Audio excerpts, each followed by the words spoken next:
Life is short, but it doesn't feel short until it is.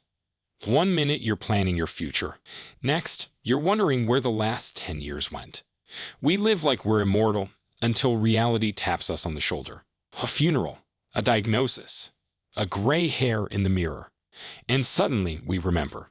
Time doesn't wait, and it never gives refunds. In the next 10 minutes, you're not just going to learn how to spend your time wisely. You're going to learn how to honor it. This isn't about to-do lists or calendar hacks. This is about changing the way you look at your life. Because time management is useful, but time mastery is transformational. What I'm about to share with you isn't a checklist of tips. These are insights earned through experience, backed by psychology, and grounded in reality, not theories. Truths about how life actually works. If you feel like your days are slipping by, if you've ever wondered where the last year went, or if you're tired of being busy but not fulfilled, then what you'll hear in the next few minutes could shift everything. Because the goal isn't to do more. It's to live more with purpose, with clarity, and with presence. So take a breath, lean in, and let's begin. Chapter 1. Time isn't the problem, distraction is. Most people believe they're running out of time.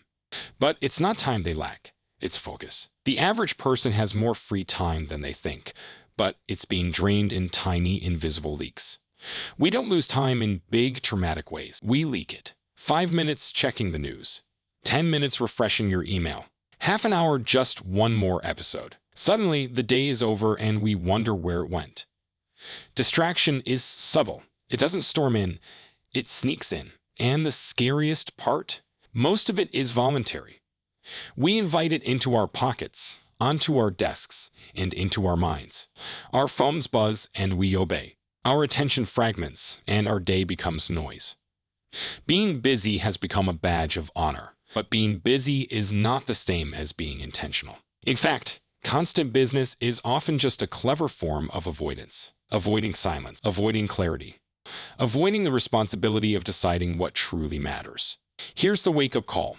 If you don't choose how to spend your time, the world will choose for you. Algorithms, marketers, and even well-meaning people will gladly fill your calendar, but they won't prioritize your values. They won't protect your dreams. Chapter 2. What you do daily is who you become. Your habits are not harmless. They're not just things you do, they're shaping who you are becoming. Every day, without even realizing it, you're casting votes for the type of person you're going to be. Eat fast food 3 nights a week. That's not just a meal, it's a vote for poor health. Skip your morning workout just this once. That vote adds up. On the flip side, calling your parents, journaling, taking a walk, reading 5 pages of a book. Those are small acts, but they're votes for the life you actually want. The problem is, we think change only happens in big, cinematic moments. A big move, a huge job offer, a dramatic breakthrough. But real transformation hides in the unseen, the repeated, the tiny. It's not what you do once in a while. It's what you do daily.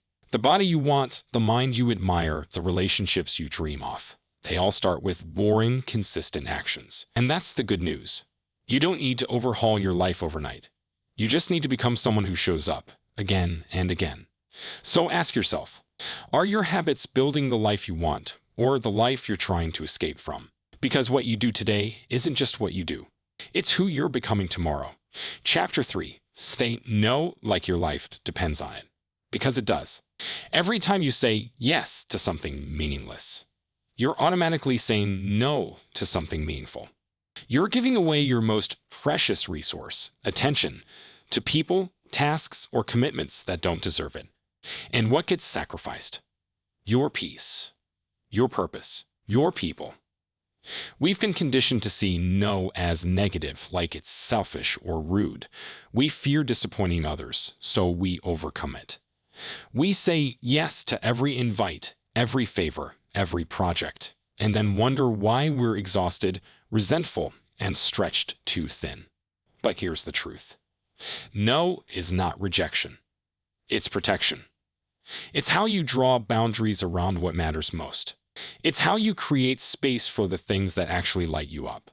Every meaningful life is built on thousands of quiet, intentional no's. No to distractions. No to guilt-driven obligations. No to things that sound good, but don't feel right. You don't need more hours in the day. You need fewer things claiming those hours. And the only way to get there is by becoming fluent in a word that most people avoid. Because every no to what doesn't matter is a yes to what does. Chapter 4.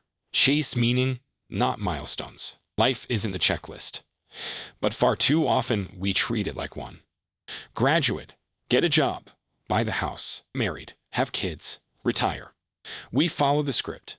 We tick the boxes. And we keep telling ourselves, once I get there, then I'll be happy.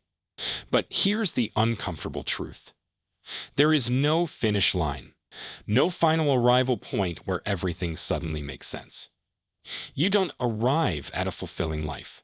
You build it moment by moment, choice by choice. Milestones are helpful markers. They give us structure, direction, a sense of accomplishment. But they're not the point of life. They're just signs on the road, not the destination itself. Real life happens in the space between the milestones. It's the late-night conversation that deepens a friendship, the quiet coffee on a rainy morning, the spontaneous laughter that wasn't on your schedule. Those moments don't look like achievements, but they feel like meaning. So don't fall into the trap of chasing the next thing just to check it off.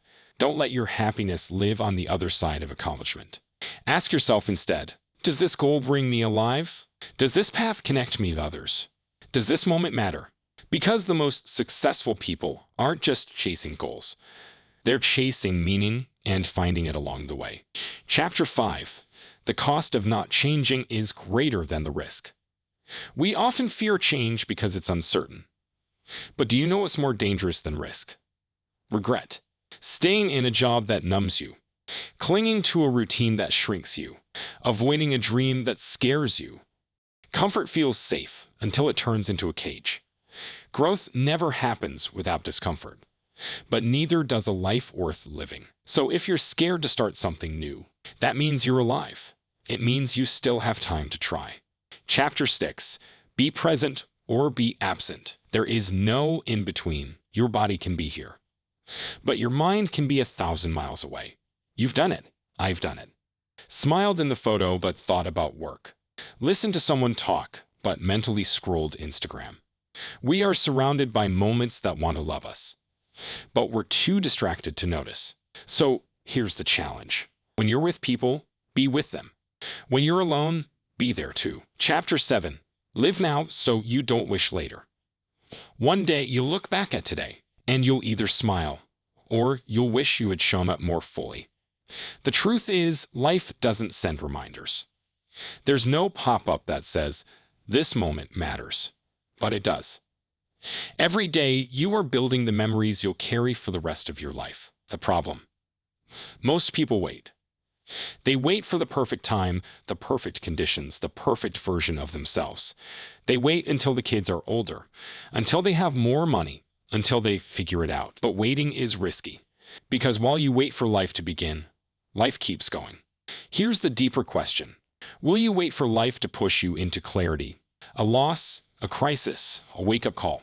Or will you choose clarity now? Time passing isn't a threat. It's a gentle, urgent whisper. Make this count. You don't have to quit your job or move to a new country, but you do have to stop living on autopilot. You do have to stop saving your best self for someday. Because someday isn't on the calendar, but now is. And it's the only time you're guaranteed. So pause. Look around. Take a deep breath and step fully into your life while it's still happening. You're not too late, but you are right on time to start living intentionally. Life is short, but it's not the length that matters. It's the depth. You don't need to do more. You need to do what matters. Fully, boldly, on purpose. So here's your invitation. Don't wait. Don't hesitate. Don't scroll through the rest of your life. Spend your time like it's the most precious currency you have, because it is. And once it's gone, all you'll care about is how well you used it.